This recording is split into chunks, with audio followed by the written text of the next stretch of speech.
Thank you. My name is Jeff Donald. I'm the mindfulness coordinator for Montgomery County Public Schools. By far the coolest job in MCPS, easily.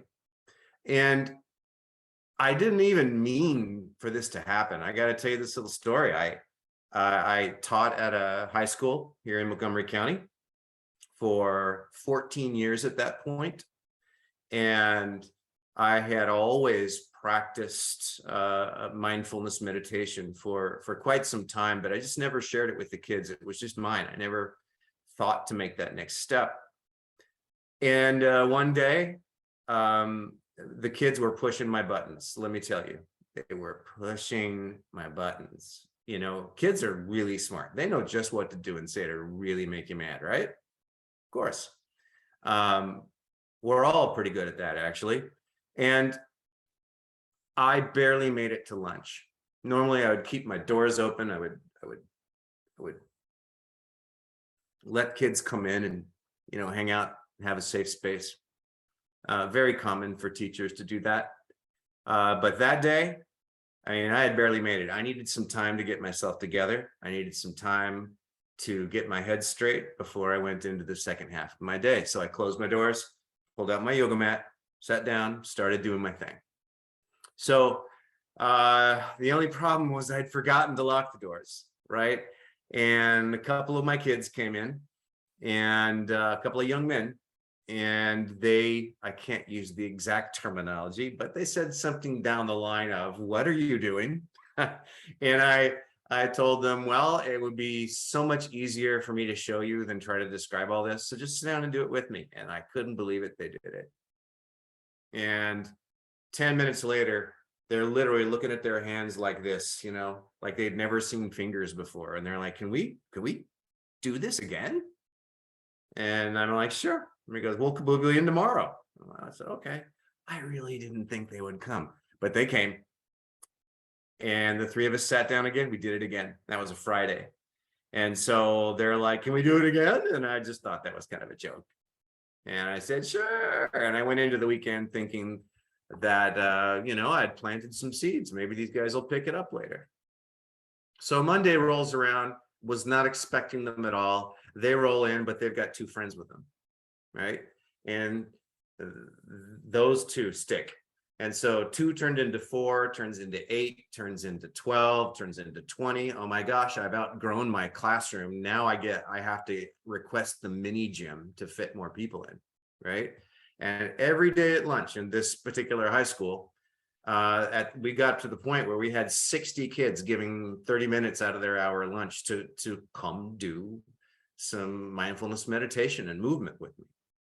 And it was pretty amazing. And I finally got the email from my principal saying, Jeff, will you come to the office? And I'm like, it was a good run. They're going to tell me to stop. I went in there and my principal said, Jeff, I don't know what you're doing, but whatever it is you're doing, keep going, because I'm seeing changes in kids, and it's whatever you're doing works. So please keep it up. In fact, how can we make this a school-wide issue? How can we make this a program that spans all 4 classes? So that was the beginning of our mindfulness program at the high school. And we also started collecting data. And we started noticing year by year, we collected data for 3 years. And we noticed year by year, some things that we wanted to see climb, like attendance and graduation levels, they were making huge gains, right? And on the other side, there were some things we wanted to see go down. And we saw massive reductions in suspensions, in teacher referrals, which is a direct line on how the teachers interact with students at school, by the way. And we saw all these things moving, like large jumps each year over a 3-year period. That got a ton of attention from central office. And they're like, can you duplicate this all over? And I'm like, yeah. And so that's what I do now, right? I create school-wide programs for MCPS schools. Cool. And that's what brings me here, sharing this, because over the years, I've been doing this 7 years now, I have seen so many students, so many staff members, so many community members really, really transformed by just a few simple bits of knowledge and a few simple exercises that one can do. And that's why I'm here at the Parent Academy now. I think anyone who wants this should have it. So let's get right into it. I'm a big storyteller. It kind of helps people kind of get where I'm coming from. So I want to talk about our very ancient ancestors real quick. So of course now we don't really feel much fear. We don't have many predators, but that didn't used to be the case. Like many hundreds of thousands of years ago, our ancestors were not at the top of the food chain. And it was very common to be chased and hunted. And so our ancient ancestors developed this ability in the original brain at the base of the base of the brain. It's an area called the amygdala, where that little part of the brain could shut off all unnecessary energy using activities in the body and put everything into survival, right? You run faster, you jump higher, you are optimized to survive. And this is, nowadays we call this the fight or flight, right? You might have heard this, or the amygdala hijack. These are very common terms these days, right? So what's interesting is all these just thousands of generations later, right? We still have that little original brain right at the base of our brain. And we still fall into fight or flight mode. And what's interesting about this is you don't realize how easily we can be tipped into that. Because in the olden days, if there was a bear chasing you and all you had was a little stick with a pointy end, you were gonna run, right? That was a legitimate threat to your life. But now threats to us come in the form of these, right? A perceived threat would be a very negative social media post or an email and they copied the boss and you're like, oh no, you didn't. Oh, it's on. And you're in fight or flight mode right there. And the interesting thing about this fight or flight mode is one of the most intriguing properties is it takes your objective brain and just switches it off. The prefrontal cortex is where all our objectivity is, right here. And it literally gets switched off for survival because being objective takes energy, right? So literally when we go into fight or flight and we get upset, we're not thinking right, if we're thinking at all. And this is where we enter into education. Here's the intersection of mindfulness, meditation, and education. Because our kids cannot learn unless their objective brain is on, right? Our teachers can't teach unless their objective brain is on. And many times we have, particularly now after, all that's happened, the pandemic and all the political upheaval and everything, right? That many people find themselves living perpetually in fight or flight mode, right? Literally, it's called toxic stress disorder. And the problem is that we are a very adaptable race. We can't adapt to anything. We can live in 110 degrees. We can live 100, we can live 20, below zero. We can make it happen. We're very inventive and we're very adaptable. And so what do we do when we live in stress for so long? We adapt. That becomes our normal. And folks, I know you know the fact that you're here tells me that yes, the new normal is not cool. I don't want to live like this. I don't want my kids living like this, right? So this is where we start utilizing movement, breathing techniques, and meditation, usually in combination, but any one of the three will work for you, to literally break the cycle of what we call body memory, right? Your body is now conditioned to stay in fight or flight mode all the time. And we can acknowledge it with our mind. We can say, yes, I agree, this is all true. But how many of us can actually do anything about it? And the real answer to that, I mean, once we get past, the initial, well, sure, I can, most of us say, but, oh, I got plenty of room for learning. I got plenty of room for improvement here. So I want to get into that. So, new chapter. Ready, folks? So this is what happens when you have a negative thought. All right?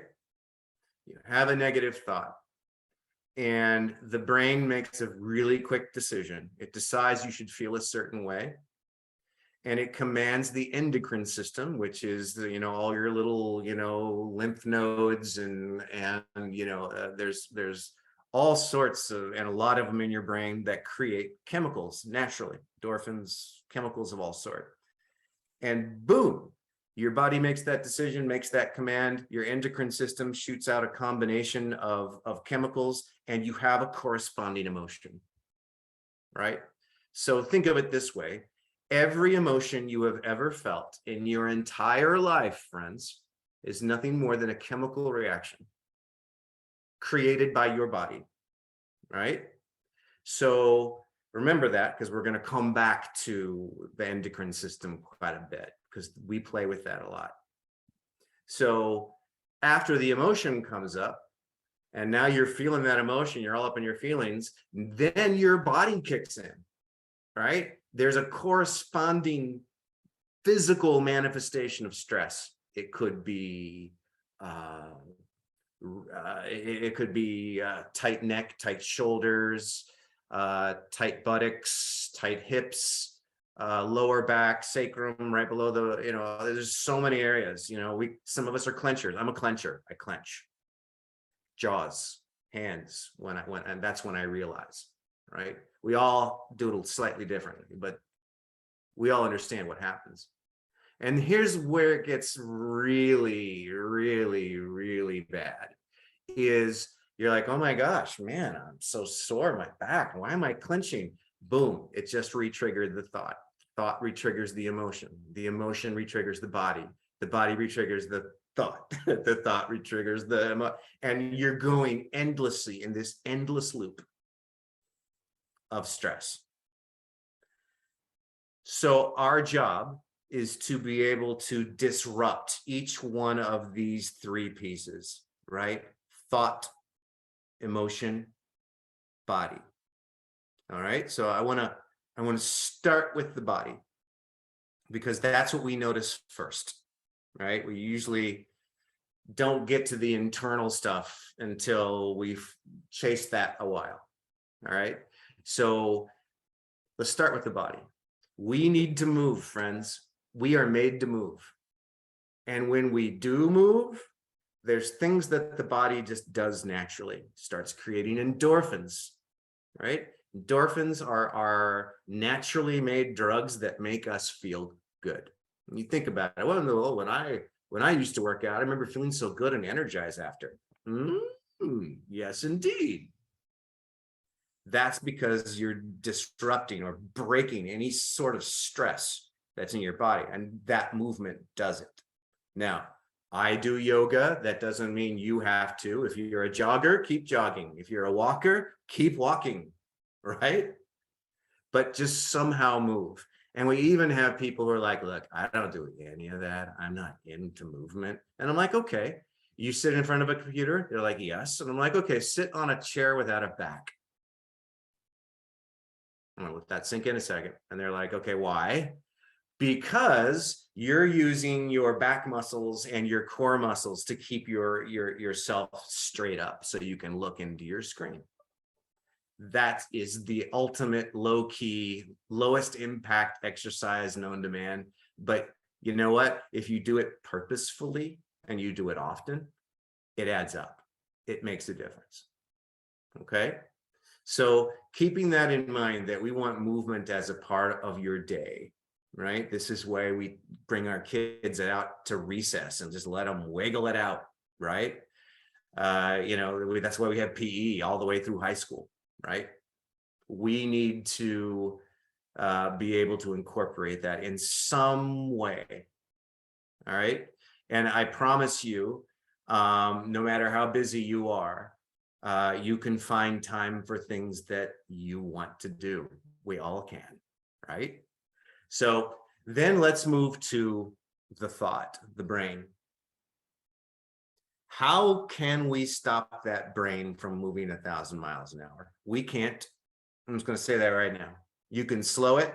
You can slow it down in all sorts of ways, but traditionally, you're never going to make yourself have no thoughts. It's impossible. Your brain is an organ that works in a very particular way.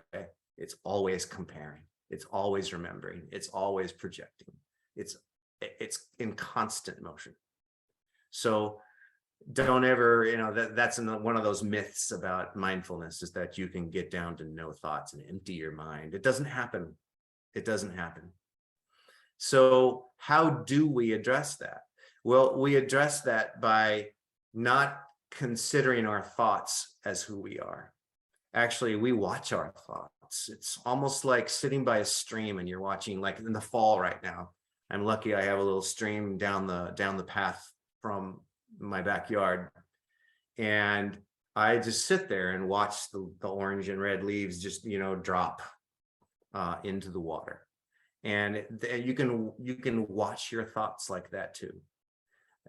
Even a better idea here is to consider, you ever sat in a chair and there was a bird just chirping outside your window? Or maybe, oh, this makes me mad. I'm sure it makes you mad. Like, you're not ready to get up on a Saturday morning and those birds are like chirping right outside your window and you're like, shut up, right?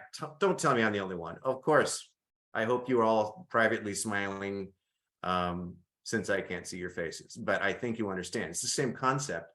Your brain is just constantly moving, and that's the bird outside the window. You're just watching and pay attention to the bird. Make sense? So, think of it that way. And once you kind of separate yourself a little bit and step back a little bit from your thoughts and become the watcher of your thoughts, something kind of changes there. And then there's things we can do to upload some positive messaging into our brains, right? We are what we think, friends. We are what we think. We create our own reality. So if you think about it, if there's too much negativity in my life, maybe I should be putting in some more positive. How, what that looks like to you is up to you, right? So this is why a lot of people read their holy book, in some sort of, in some way over the course of a day or a week, right? For that influx of positivity. Meditation is another way to really just take a look at yourself, and get real with yourself, which can be uncomfortable. The last piece is the emotion. And this is the piece where we can make the most growth the fastest as individuals and as classrooms and as groups. And that is because it's connected to the breath. And you hear a lot about these mindfulness meditations that, it's you come back to your breath. Well, it's not just about paying attention to the in and out of breathing. It's how you breathe and knowing the science behind what the oxygen is doing in your body. So I want to take a minute and go through the science. And I'm sorry, I'm an educator. I got to do the science. This is what I do. Okay. So we breathe all the time. We've been breathing our whole lives. What happens when there's no more oxygen? How long do we have before we go to the next one? It's until we're gone. 3 minutes, right? Oxygen is our fuel for life. Our body is the engine and oxygen is the fuel. When we don't get enough, we start to panic. Our brain is in danger, danger. You go into fight or flight, you're doing everything you can to get air, right? When your body gets extra oxygen, what happens then? Well, you go into a celebration mode. Remember the brain telling you, oh, I'm happy, I should be happy. Think of the brain sitting there and it just getting pounded by oxygenated blood, extra than what's usually attended to, right? And it starts to be like, oh, I should be happy. It commands the endocrine system. Boom. It starts creating the really doozies, the good ones that make us feel real good, serotonin, right? Dopamine, and the big one, oxytocin. These are chemicals that make us feel content, grateful, calm, clear-headed, purposeful, which is where I think we'd all like to be. Now, of course, it's ludicrous to think we can always stay there. But when we have a few breathing techniques, we can stop our process of emotional downhill disasters, right? We all have been there, right? Our emotions have taken us over and have been dragging us around all day, right? And there comes a point where even just a few meditation sessions where breathing is the focus, they really start to see the lights, the aha moment, the light bulb go off, saying like, wait a minute, I don't have to be absolutely a prisoner of my emotions every day like I've been my whole life. I have a way to mitigate this if I want to, right? That is a big aha moment for anyone of any age, right?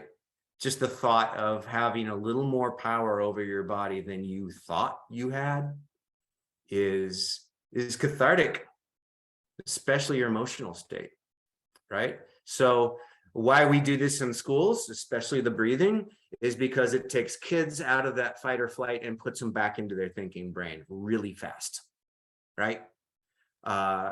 And, you know, we can't control what happens outside of school, but we can control what's going on inside it. We can teach them these really great ways to de-escalate themselves and to self-regulate themselves. And these are not school talents. These are not school lessons. These are life lessons, friends. We want our kids to know this stuff as soon as possible and take it through their lives. It matters. So, having gone through that cycle, let's focus just on one. Okay. I'm just going to ask everyone real quick to make sure you're muted, and we'll keep moving. So let's get into the breathing thing because it's the easiest one to do. It's the fastest one in terms of getting results, right?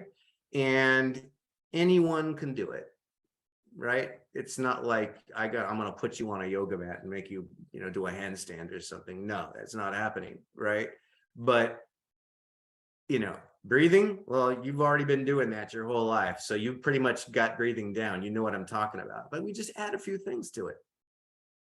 So let's talk about that. And I just want to briefly say, friends, that what I'm teaching you and talking about is nothing new. Not at all. These technologies have been around for thousands of years, generally attributed to Southern Asia. And science is just now catching up with what's been known for millennia. in the East. And it's also important that we acknowledge some people think that there's some sort of myth, a religious myth around this.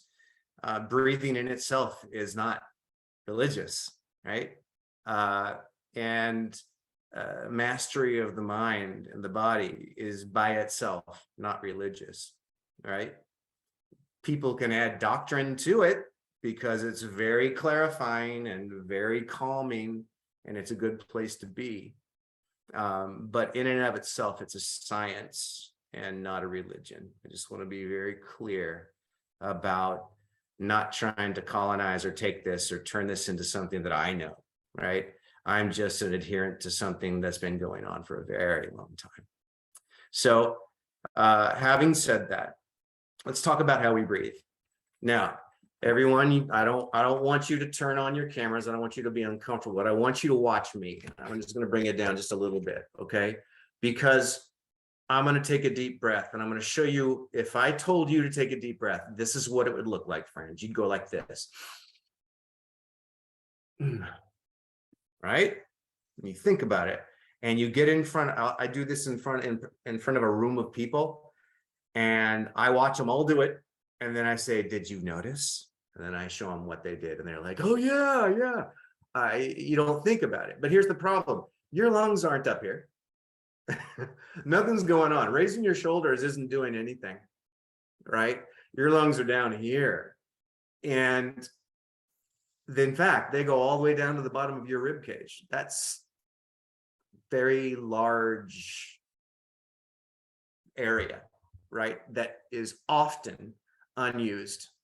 Our average breath is about 20% of our breathing capacity. We breathe lightly and quickly instead of breathing correctly, which is deeply and slowly. So here's how to breathe slowly. And you're like, wait a minute, I just breathe slower. It's not that. We got to get rid of this deep breath thing and think about expanding our belly. Stick your belly button out as far as it'll go and inhale at the same time. And you'll be taking in a whole bunch of oxygen far beyond what you take in a normal breath, right? Just by expanding your belly out. It creates a vacuum. Oxygen's going to go down there no matter what, right? And after you fill your belly, then you can raise the chest. At that point, you've taken in 4 times the amount of oxygen than you would normally take in a normal breath. And you do that over time, say 2 minutes, and there's going to be some changes. The brain's going to get happy. It's, even though it seems like if you breathe slower, you're going to take in less oxygen. No, if you breathe fully, like in this way, you will be taking in loads more oxygen, and the body just does it automatically. The brain says, I'm happy, endocrine system, feel good chemicals, endorphins, boom, and you feel good. That's how it works. Have you heard the term, hey man, take a deep breath, relax, your whole life, right? Calm down, take a deep breath. There's truth in that. There's a lot of truth in that. But it's just a matter of how we do it and how long we do it that can really expand the benefits greatly. So let's talk more about that breath. I'm going to go down further. Apologize, folks. Sorry, you're going to see my old man belly here. Okay, so I'm going to start with expanding my stomach outwards. And then I raise my chest. And then I can let it go. Okay, that's a full breath. And then I'm going to ask the second thing, if you can pull this off. You can't always pull this off. But what happens when we close our eyes longer than a blink? More automatic body goodies, right? When you close your eyes for even a moment or two, your body starts to create melatonin, which is a relaxing chemical that aids in sleep, right? So first of all, you're taking big breathing, taking in extra oxygen. We know all about what's happening with the brain and the endocrine system, but now you are also creating all these additional conditions that really augment the process. So you're taking deep breaths with your eyes closed, if possible. Some people are very uncomfortable with leaving their eyes closed. So even if you want to fixate on one small point, right? Maybe look at your right big toe, or the letter B on your keyboard, or you see what I'm saying? I mean, just really try to minimize the outer world, right? And by the way, when we do close our eyes, we immediately start looking within. And this is really, you know what mindfulness meditation is? It's getting to know yourself. It's getting to know you. And there's a lot of you that you don't know yet. There's a lot of me I don't know yet. The truths come on their own time. So, let's talk about, so we've got the breathing, right? We got our eyes closed. Now I'm going to ask you to breathe in through your nose and out through your nose at all times. Okay? Why? First of all, it is physically impossible to hyperventilate or pass out or get lightheaded when you're breathing in through the nose. It's physically impossible. No one's going to pass out. That means no drama. As a teacher, that's a major box check. No drama. So the next piece now is how we breathe and how slowly we breathe. This is probably the most important part. I want to teach you the eponymous basic mindfulness breath. This is the same breath they teach to police officers, firemen, Green Berets, Navy SEALs. I can go on and on. Every high stress job this is now very commonly taught. It's called box breathing. If you've never heard of it, you're about to hear of it. Okay, it's called box breathing because it's a 4-part breath. So here's a 4-second inhale, and then a 4-second hold the breath like you're swimming underwater. Then a 4-second exhale, getting all of it out. And the hardest part is the bottom of that square where you don't breathe. You don't take in air for a second. You're totally empty, but you don't breathe yet. Okay. For those mathematicians in the group here, I know there's always one. You already done the math, right? That's a 16-second breath. That's 4 breaths a minute, down from 20.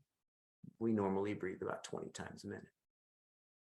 What's that going to do to your body? It's going to lower your heart rate, and it's going to lower your body temperature. You're going to start to let some of the air out of your balloon, so to speak.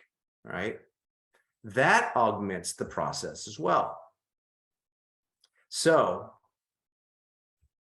are you ready to try it? So, I want to take this breath with you 10 times. All right? That's 2 minutes of us doing this together. And I'm going to walk you through, and we'll count you through and slowly say less and less and less until the final breath. I'm going to say this is your final breath. And if I'm just asking you folks, if you've never done this before, just give it a try. It's just breathing. Just try it. See what happens.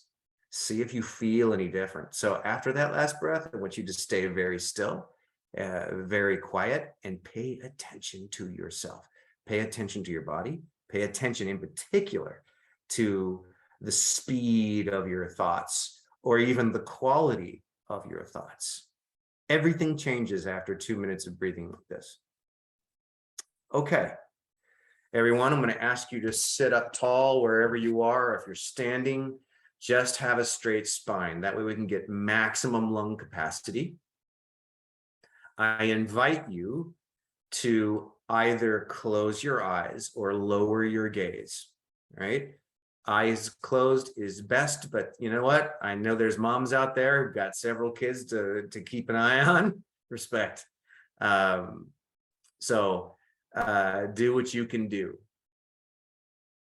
Remember, we're going to always inhale through the nose, long, slow, and deep.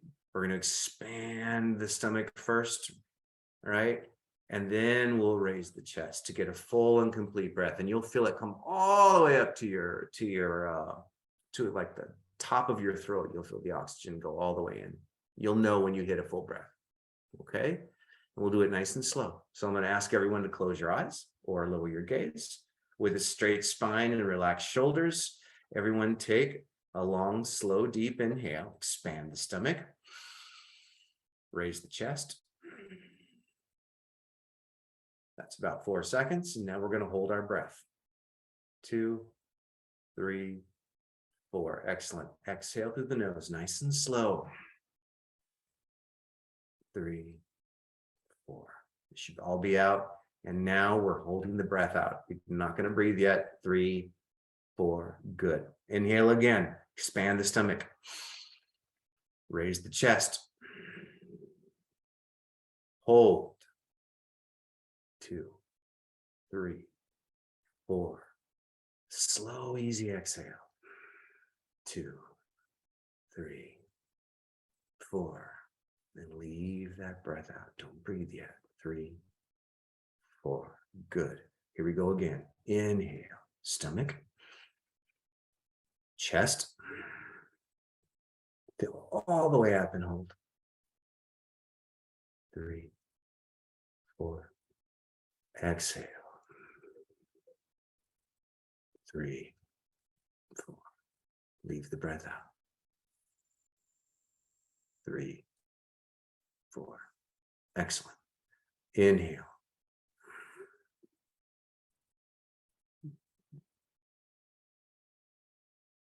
Hold it.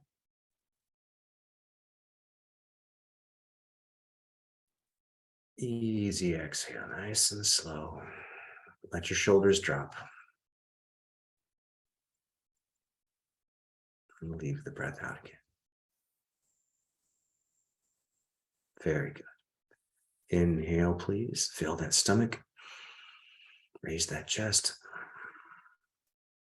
Fill all the way up. Good. Hold.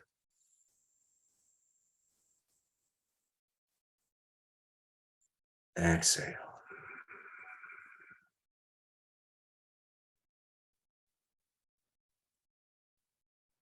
You're already halfway through, friends. Ready to breathe again? Here we go. Inhale, please. Stomach. Chest. Hold. Exhale.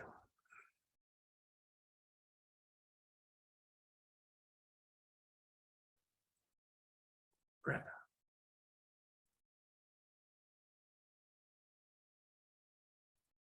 Inhale.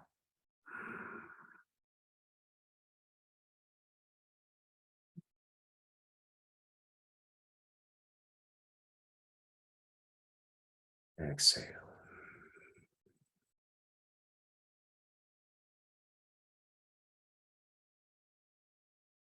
Breath. Inhale.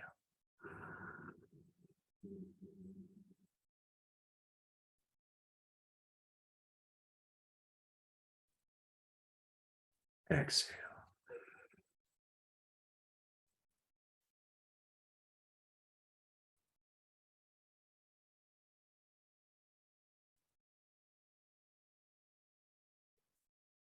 Inhale.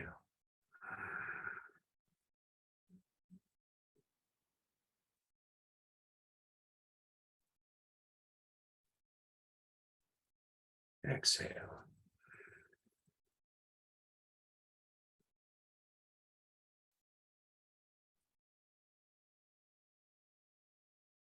This is your final breath. Deep inhale. All the way up to the very top, as much as you can take. Hold. Keep holding. We're going to hold this one just a few seconds longer. Keep going. Couple more seconds. Excellent. Let it go. Now breathe just normally. Keep your eyes closed or lowered. I want you to really take a moment to just assess yourself.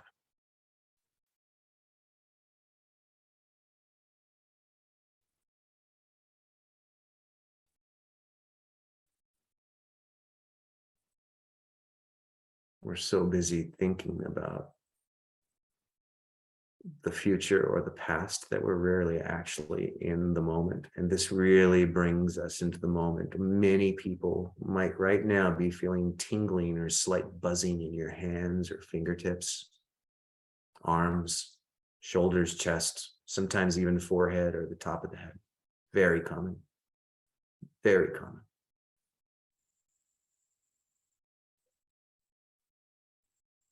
Feel it?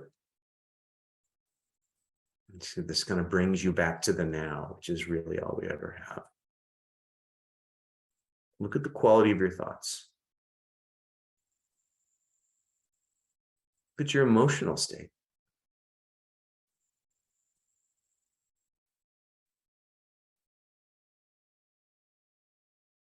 I'm going to ask you to open your eyes or lift your gaze.